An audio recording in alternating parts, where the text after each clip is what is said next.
important issue. Keeping the Pioneer Manor in city hands and not letting it become a bottom line service like other facilities. These people have earned the right as taxpayers for a decent end of their lives. We do make a loss with Pioneer Manor. $1.4 to $1.6 million a year. But these are our grandparents, our parents. They are our taxpayers of yesterday. Another point, how our industrial parks have to be brought up to the forefront of our endeavors. They should be promoted in our larger centers, and businesses should be given incentives to move in.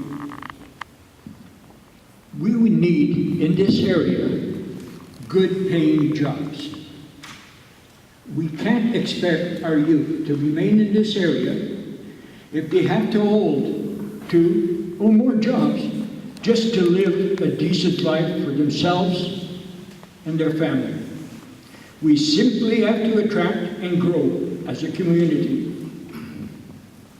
Another thing that I'm worried about is bringing OLG Casino in downtown Sudbury. Totally against it. I want it outside of town, where if you brought it into town, at the supposed location, which would be just below the old President Hotel.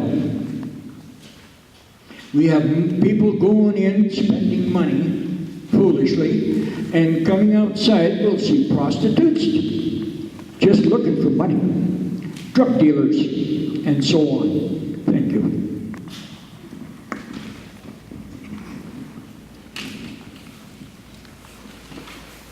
I think the most important issue in Ward 5 is the sense of disconnection that prevailed over everyone today. People have lost all confidence in their municipal leaders, and now they feel lost because their leaders are lost. Let me explain quickly how I think this has happened. When amalgamation came, we took on the approach that councillors focused on the city of Greater Sudbury as a whole. We thought, what is best for the whole city? But what we missed was the fact that the city of Greater Sudbury is a community of communities. 12 distinct wards within that main community. But within each ward, we have distinct communities. We have the playground associations, the churches, the schools, the sports organizations, the neighborhood associations. They all form their own little communities. And what's been happening over time is each of those communities has become tighter and tighter, and they're connected together in their small little groups, but they don't connect with each other, and they're not aware of what's going on in their own community. I want to get back to the basics. I want to say that if we want to build a strong and vibrant city of Greater Sudbury, we have to build a strong and vibrant ward. So I want to work with the small groups. I want to work with the churches, the schools. I want to help them become more proud of what they are doing and help them connect within the ward. Then they will feel better about their community. Their confidence level in their leadership will increase because their leaders will be among them. And then we can get on with building a strong and vibrant city of Greater Sudbury. Very quickly, it's like trying to develop a healthy forest. You don't start with the forest, you start with the trees. You nurture the trees get strong. As the trees grow, you have a forest. We've been trying to nurture the forest, but we've been ignoring the trees. And if we don't change in the next 4 years, we're going to find we don't have any trees left.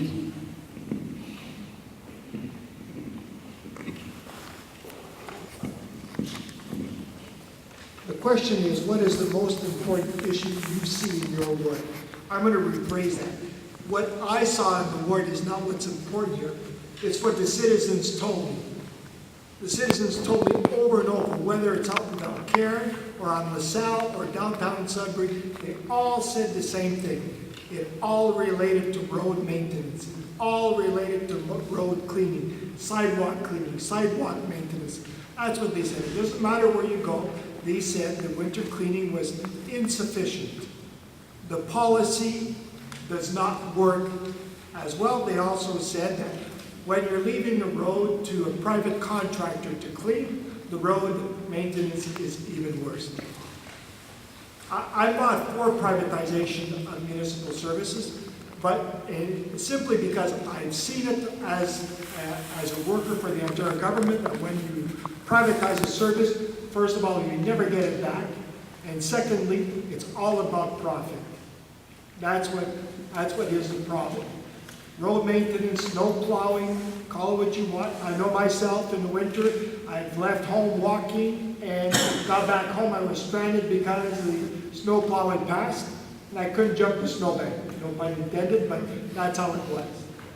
So again, what the citizens said was road maintenance. Thank you.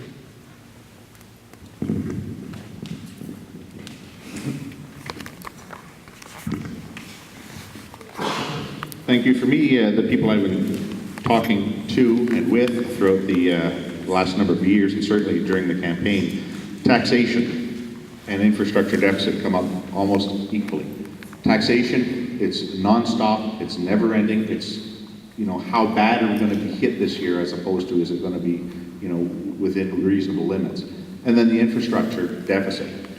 Although we had a period of time in the city where there was 0% increases, we're paying for that now because the infrastructure upkeep and maintenance was not done when we had 0% increases. And now it's expensive to repair, there's more to repair, and we're stuck with the bill.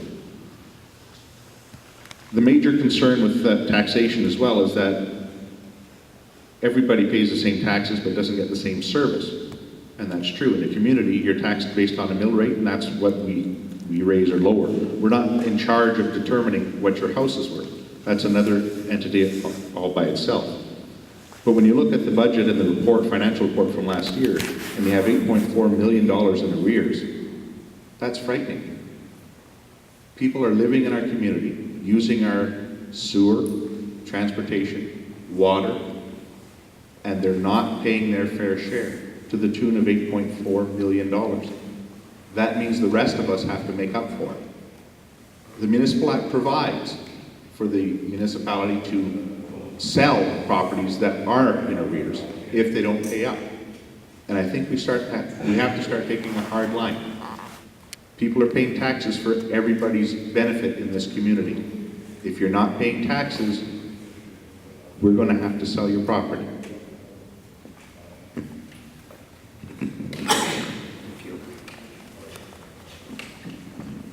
To date, I would have knocked on more, but the provincial election slowed me down. But I've knocked on over 1,800 doors. I apologize if I haven't gotten to yours, I'm working on it. 1,800 different people I've talked to. There's not just one. I tried to figure out the average, but the biggest one is fear. The fear of what service is going to be cut next, the fear of how much is my tax rate going to go up next year, and the fear of will I be able to maintain and live in my home in my golden years. Outrageous property taxes are unacceptable. Many have also mentioned their outrageous hydro bills, which is a provincial matter and out of our control, but as things get downloaded from the province, everything gets going here. Bus services on Sunday. That's actually come up a lot. Like Ken said, we rode the bus in the sun a couple of weeks ago and we met a great group of people who need better bus services for people who use it every day. That's the biggest issue. Is fear. And we have to start turning on the lights and showing people that there's not going to be fear at the City Hall anymore. Thank you.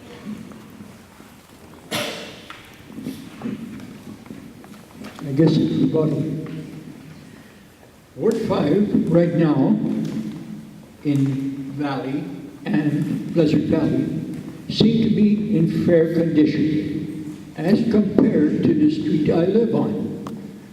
They haven't done the street since 1970.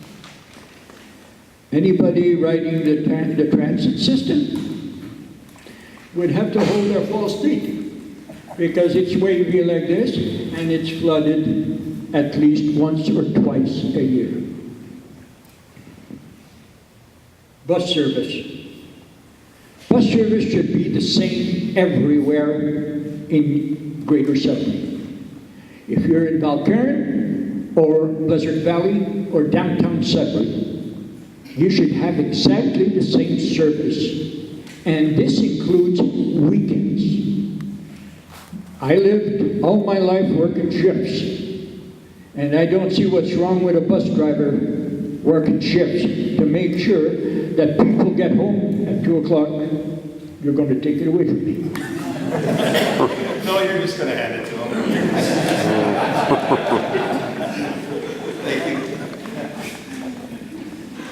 This whole issue of people expecting better services and people paying more taxes and getting less services, I think it really all does boil down to the fact that people are really tired of being ignored, and they feel that they're being ignored. And I don't think they are, but they feel it. And perception is everything in this world. So I think we really have to start making some obvious effort to get back to the basics, to get back to the groundwork.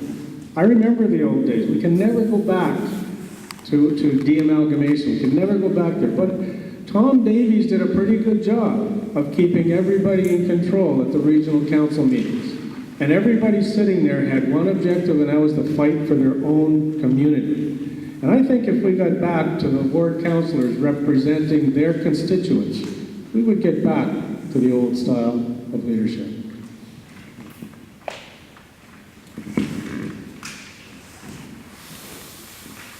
As a person with disability, I see things differently. And in part is because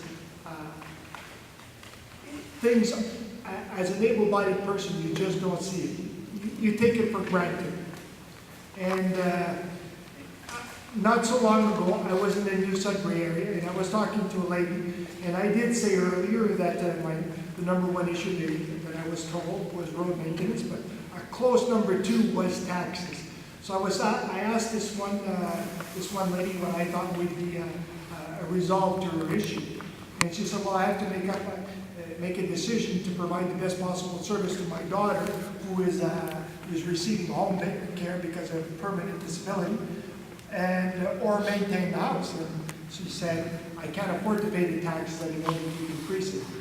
So I suggested to her briefly, I said, you know, what if we proposed a similar tax reduction, property tax reduction, for you as a person with disability versus somebody who has providing care for their parents at home? Would that help? Hold that thought.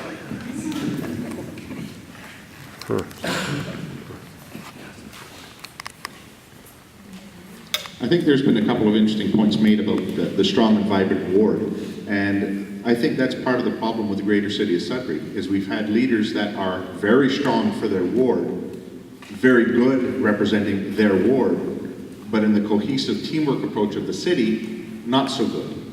And it results in a fractious council, and that's what we've seen over the last number of years.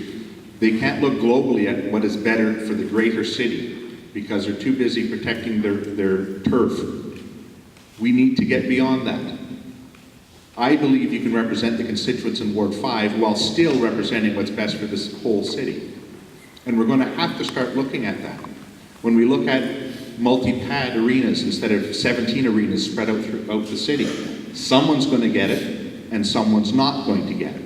We have to make the best decision based on the cost, location, and accessibility. You need to start. I need to stop talking. I will add to that. I've seen at a Ward 6 debate, someone had mentioned that when things are brought up at City Council, not one councillor can do it by him or herself. You need the consensus of 7. You need majority rule to make anything work. So as great as it is to represent your ward at the home level, anything we build in Coniston is good for the South End, and anything we build in Chelmsford is great for Falconbridge. It's a win for the city. And I don't like to compromise too often, but every now and then we have to compromise. Because if I'm elected, I'm going to need the consensus and the help of 6 others to get something for Ward 5, and they're going to need the help to get it for their ward.